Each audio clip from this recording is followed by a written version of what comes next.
जय श्रीमन नारायण, जय श्री राधे कृष्ण। आज मैं आपको कथा सुनाता हूँ भक्त द्रौपदी की कथा। द्रौपदी भगवान कृष्ण को अपना भाई मानती थी। द्रौपदी के दो अक्षरों ने दुर्योधन के मन में एक बदला लेने का भाव प्रकट कर दिया। एक बार की बात है, द्रौपदी वहाँ खड़ी थी और दुर्योधन जा रहा था। शीशे के प्रयोग से वो देख ना पाया, इस चक्कर में वो धड़ाम से गिर पड़ा और हंसी मजाक करने के चक्कर में द्रौपदी ने उसकी हंसी उड़ा दी और कह दिया कि अंधे का बेटा अंधा। अब ये बात उसको चुभ गई। कहते हैं ना, दो अक्षर महाभारत करवा देती है। आज भी व्यक्ति अगर कुछ ना बोलकर शांत रहे मनोवृत्ति से तो किसी के घर में कलेश ना हो। तो दुर्योधन को मन में आया कि इसका बदला मैं जरूर लूंगा। मेरे पर हंसी हुई है, मेरे को अंधा बोला है, मेरे बाप को अंधा बोला है। दुर्योधन ने एक प्रयंच रचा जिसमें पासे फेंकता और जीतता उसके मामा के द्वारा, मामा शुकनी के द्वारा। युधिष्ठिर के साथ जुआ खेला। सबसे बड़ा अधर्म है जुआ खेलना, जिसने महाभारत का काल करवा दिया। जुआ खेला, पहले उसका युधिष्ठिर का साम्राज्य जीत लिया, युधिष्ठिर के सारे भाइयों को चाकर बना लिया, उनका एक एक चीज जीतता गया, ज्ञातवास दे दिया 13 वर्ष का। अब क्या था कि दांव पे लगाने के लिए हमारे पास तो कुछ नहीं है। युधिष्ठिर कहता अभी भी है। दुर्योधन कहता अभी भी तुम्हारे पास है क्या? द्रौपदी। और जैसे ही द्रौपदी का नाम लेता पांचों भाई क्रोधित हो उठते, मगर एक एक जुए की जो लत होती है उसने द्रौपदी को दांव पर लगवा ही दिया। और द्रौपदी को दांव पे लगाया और पासे पलटे मामा ने, वो भी दुर्योधन के हक में आए। अब क्या कहता, जा दुशासन। दुर्योधन को केश पकड़कर इस भरी सभा में लेकर आ। अब वो नहाने की अवस्था में थी, आज कपड़े पहन रखे थे, मगर नहाने वाले कपड़े पहन रखे, तो उसी दशा में बेचारी द्रौपदी को वो खींचता हुआ भरी सभा में लेकर आया। अब वो कहता कि इसकी साड़ी को खींचो।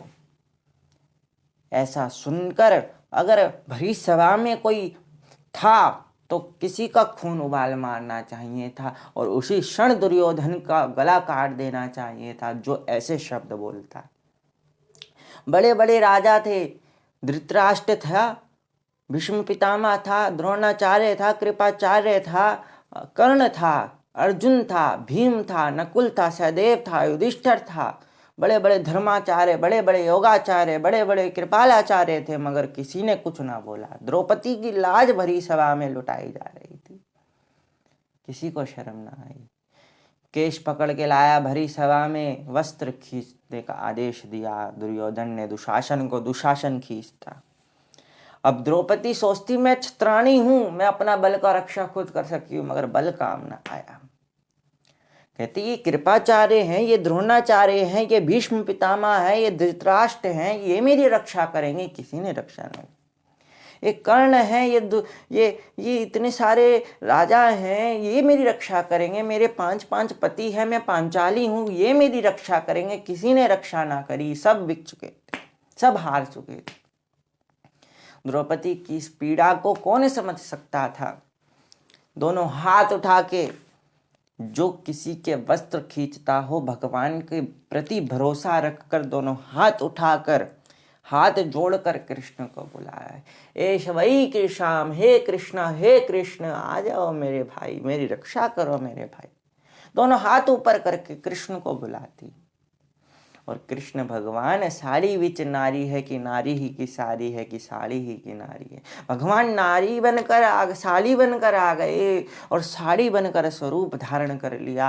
और भगवान कहते कि मैं तेरी रक्षा करूंगा मेरी बहन।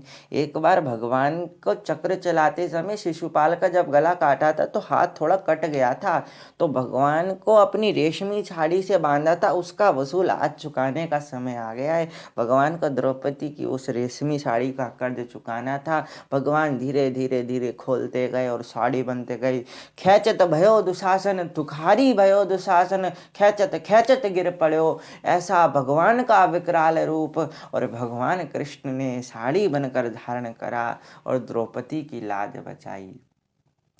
अगर आज द्रौपदी की लाज बचाई है भगवान ने, ऐसा रूप देख कर भगवान का मुझे मुझे बड़ा प्रेम भाव उमड़ा कि एक भक्त के प्रति भगवान कुछ भी कर सकते हैं। आज भी अगर कोई नारी व्यक्ति कोई भी भगवान पर इतना विश्वास रखे कि हाँ मेरी लाज, मेरी मेरी किस्मत, मेरी कुछ भी मेरे भगवान कृष्ण संवारेंगे, तो तुम्हारे पास भी कृष्ण भगवान आएंगे। द्रौपदी के पास आए थे तो तुम्हारी भी लाज भगवान बचाएंगे। भगवान कृष्ण पर भरोसा रखो, जिस प्रकार द्रौपदी की लाज बचाई वैसे भी हमारी लाज बचाएंगे। जय श्रीमन नारायण, जय श्री राधे कृष्ण।